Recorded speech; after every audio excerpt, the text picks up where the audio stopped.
జగన్ హయాంలో ఈ వారం 1000 కోట్ల రూపాయల అప్పు తీసుకున్నాడు. ఈ వారంలో 2000 కోట్ల రూపాయల అప్పు తీసుకున్నాడు. టోటల్‌గా ఎంత అయిపోయింది?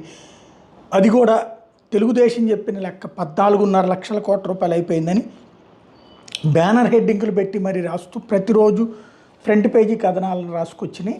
ఈనాడు కానీ, జ్యోతి కానీ, లేకపోతే వాళ్ళకి అనుకూల మీడియా దాని మీద డిబేట్లు కూడా పెట్టి పెద్ద ఎత్తున చర్చలు నడిపేవాళ్ళు. అయితే ఇప్పుడు వాస్తవం ఏంటి? ఇప్పుడు సాక్షి ప్రొజెక్ట్ చేసుకొస్తుంది. సరే, మంగళవారం పూట అప్పు తీసుకోవడం అనేది చాటుగా ఏం జరగదు.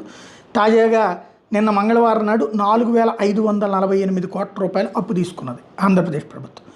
ఇది ఒక ఆస్పెక్ట్ అయితే, ఈ ఏడాది మొత్తం మీద బడ్జెట్ అప్పు 98,088 కోట్లు, బడ్జెట్ బయట అప్పు 54,700 కోట్లు అన్నటువంటిది ఇప్పుడు వీళ్ళు ప్రొజెక్ట్ చేసుకొస్తుంది.